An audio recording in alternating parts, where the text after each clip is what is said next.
Hi Libra, welcome po sa ating channel. Ito ay inyong daily gabay tarot reading for April 6, 2025. Please be reminded kung naka-resonate kayo, comment down. Kung hindi kayo naka-resonate, ibigay niyo po sa iba kasi general reading po ito. This is for you Libra ngayong April 6, 2025.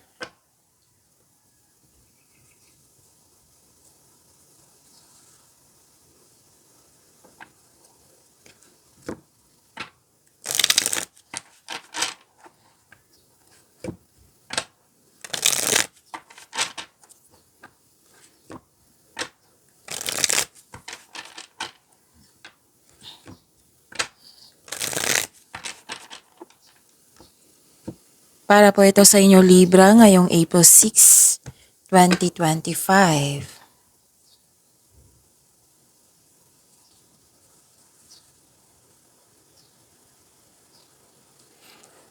Maraming salamat po sa inyong patuloy na suporta at maraming salamat din po sa mga hindi nag-skip ng ads. Gamitin ang reading na ito bilang gabay lamang.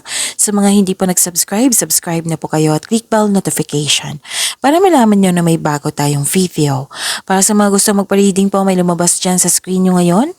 Panoorin nyo po at sundin ang instruction.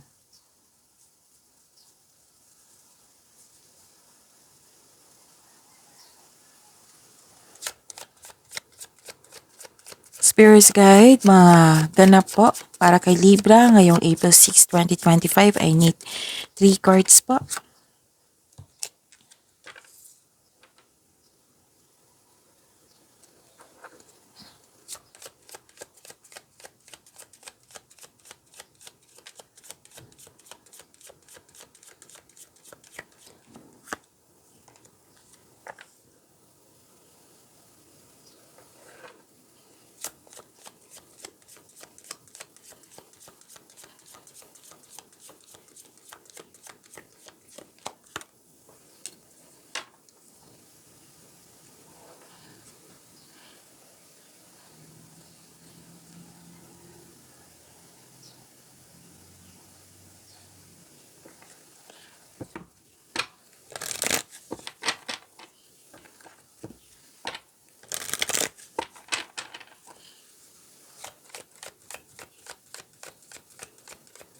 Spirit's Guide, mga mensahe pa para kay Libra ngayong April 6, 2025. I need 2 cards po.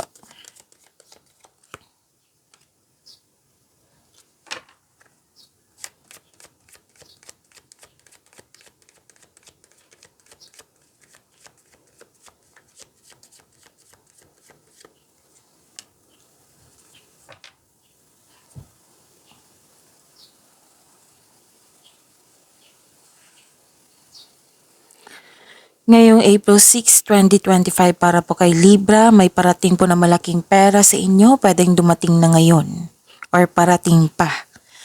At makakatanggap kayo ng news or information. Importanteng news or information. Pwedeng may pinaprocess kayong document ngayon, Libra. Pwede din may malalaman kayong totoong intensyon ng isang tao sa iyo. May importanteng desisyon sa araw na ito. Nagkaroon ng solusyon sa inyong problema, may sagot sa inyong mga katanungan, may success akong nakikita dito.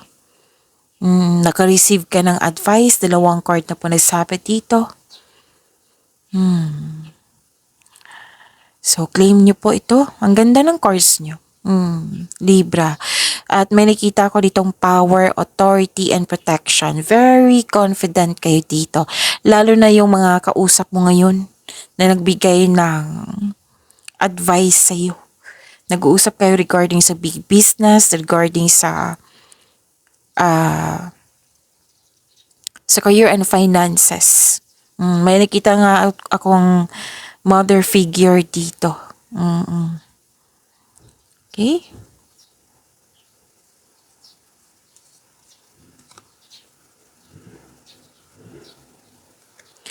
So sabi dito, ascending the mountain. Keep going forward. So move forward. Huwag kayong huminto.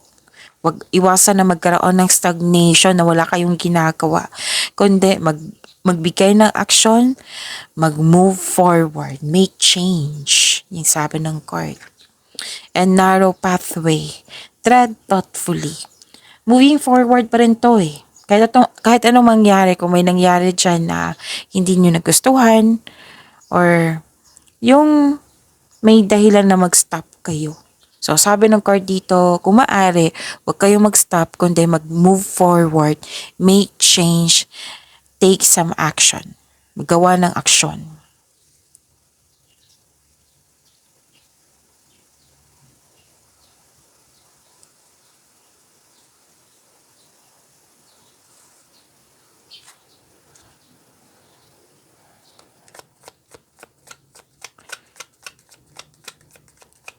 Spirits Guide, ano po yung energy ni Libra ngayong April 6, 2025? I need 2 cards po.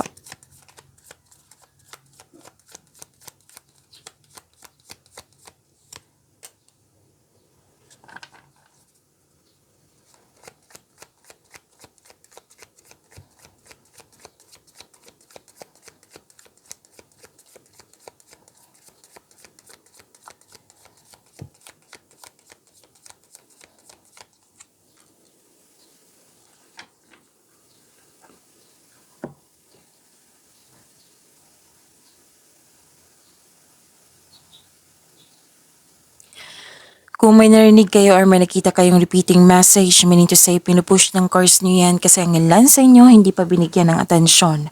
Na kung maaari din po, bigyan po ng solusyon at aksyon. Like for example, nanood kayo ngayon ng April 5, 2025. Pati na rin na to, April 6, 2025 at may napansin kayong repeating message. So, yan po ang sabi ng card na pinupush yan sa iyo na kailangan yung bigyan ng atensyon na kung maaari din po, bigyan niyo po ng solusyon at aksyon.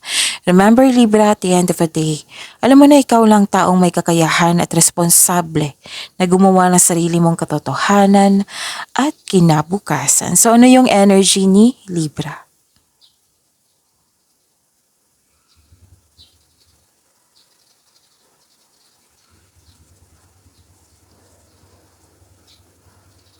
Okay, may concern kayo sa matigas ang ulo, mahirap kausap, or sobrang obsessive.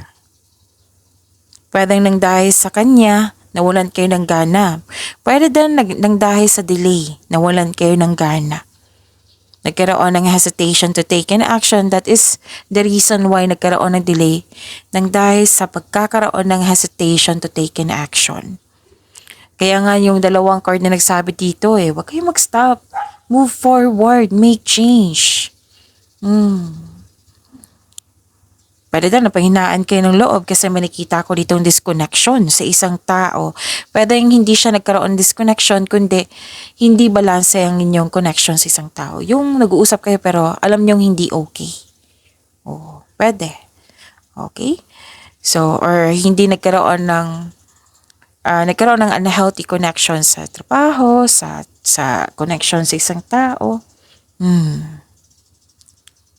So, sabi ng card nyo dito dito pa lang, na huwag kayong huminto.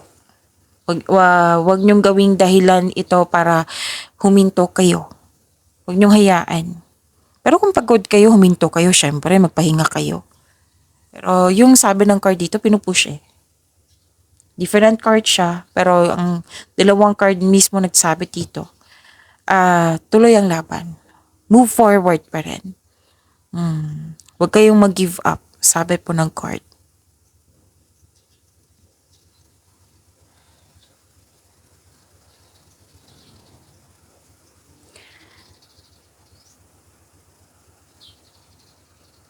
Nakikita ko dito nagkaroon ng emotional stability and empathy.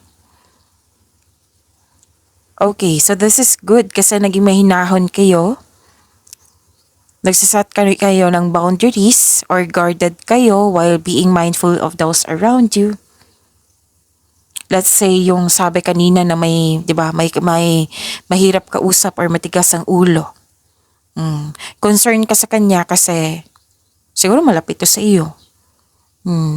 Nag-put ka ng boundaries, oo, pero still concerned ka para sa kanya. Iniisip mo pa rin siya. Pwedeng sa concern mo to sa isang tao ha, or yung concern mo sa nagkaroon ng delay, yung hesitation. Pero most likely, naapektuhan talaga kayo sa isang tao nito. Yung mahirap kausap, nagkaroon ng disbalance sa inyong connection.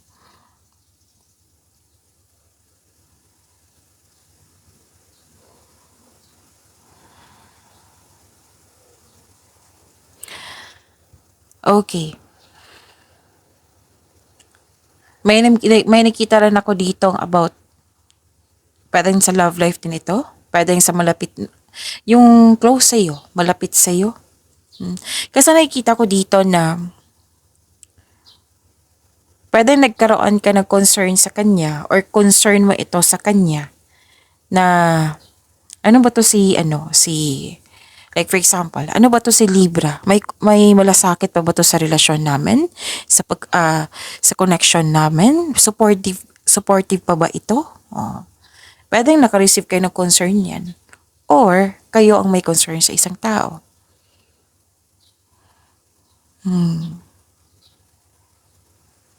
Actually, nakita ko dito yung stability mo. Lalo na sa career and money nyo. Nakikita ko. Stability sa inyong career and finances. So, nag-clarify siya dito sa oracle cards nyo na may nag-uusap dito regarding sa negosyo, regarding sa career and finances.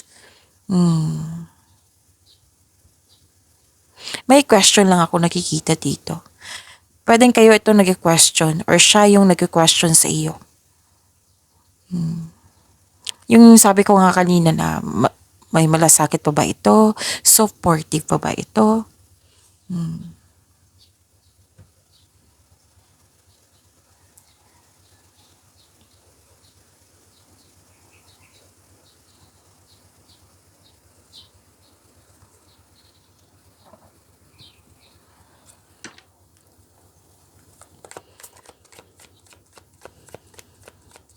Spirits Guide. Career and money po ni Libra ngayong April 6, 2025. I need 2 cards po.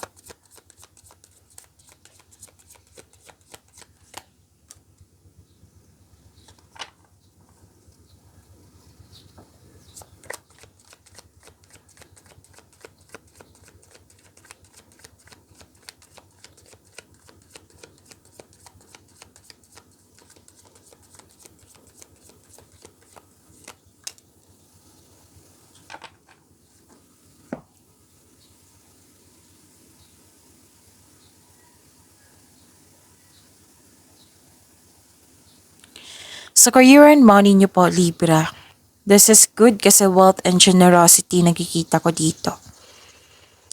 And dalawang card na mismo nagsabi dito na financial stability. So, claim nyo ha, Libra. And pwedeng leader kayo dyan, boss kayo dyan. Career and money na tayo ha. Pwede din may offer sa'yo na leadership role. So, this is victory. Mahigit pa to sa success. Tagumpay po ito. Sa kaperahan, sa trabaho, sa negosyo man. Ang pagtaas ng tagumpay sa kaperahan at katatagan ay nasa iyong kamay na. Actually, may parating dito na kasosyo or may magbigay ng puhunan sa'yo upang tulungan ka sa pagkamit ng iyong layunin. Claim nyo po ang ganda. Kaya pala may nag-uusap dito regarding sa career and finances mo, sa negosyo. Ito pala yun. Suporta.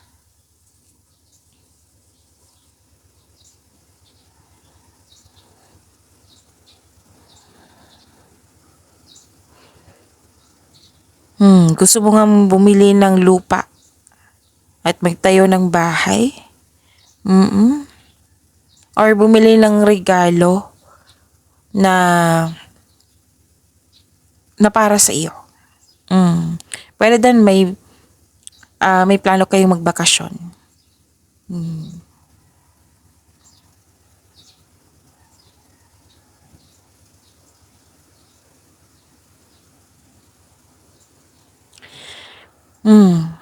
Huwag lang po daw kayo magpasobra sa trabaho.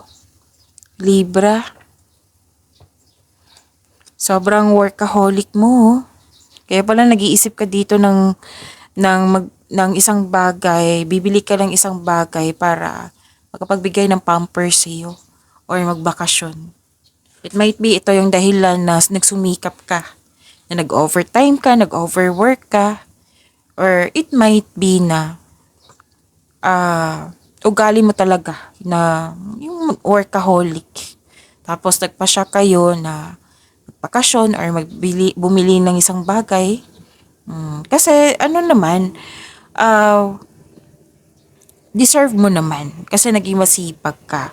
Kaya nga lang, ang sabi ng card nyo dito, huwag mo daw kayo magpasobra sa trabaho. Diba may sabi dito financial stability kasi yun nga, sobrang sipag nyo. Kaya lang, alam nyo naman, pag over, yung pag sobra, nakakasama na yan sa atin. So, nag-remind ng card nyo dito na kung pwede time management po.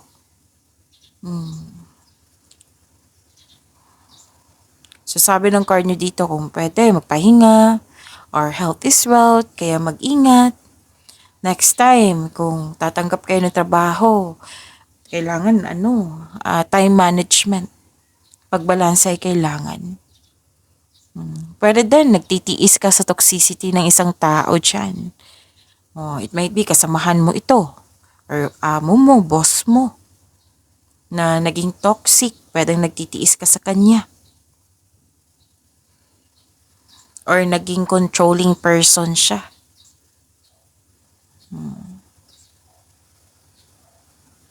Nang napanghinaan ka ng loob.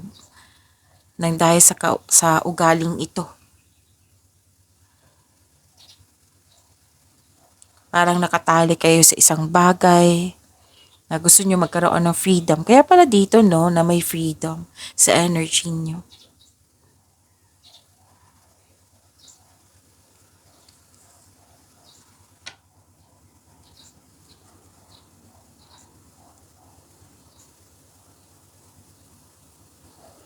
Spirits Guide, Love Life, Self-Love, Partnership, and Romance ni Libra ngayong April 6, 2025. Nag-check ako sa date natin.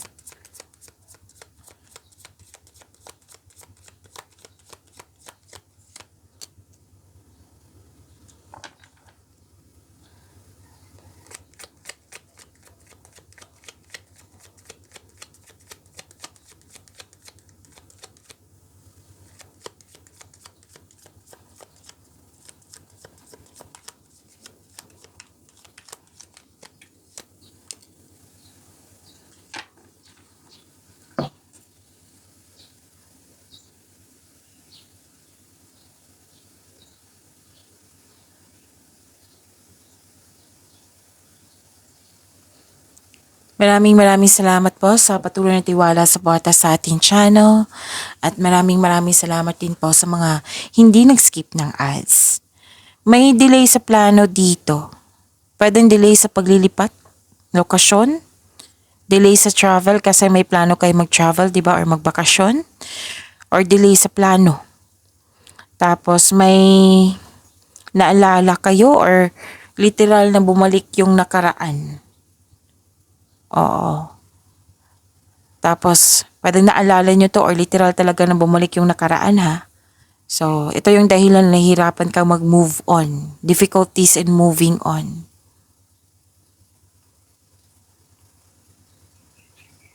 Or ayaw mong mag-move forward. So, paalala lang ha, sa dalawang cards yun dito, na hindi kailangan na huminto, kailangan nyo ng pagbabago, kailangan ng mag-move forward.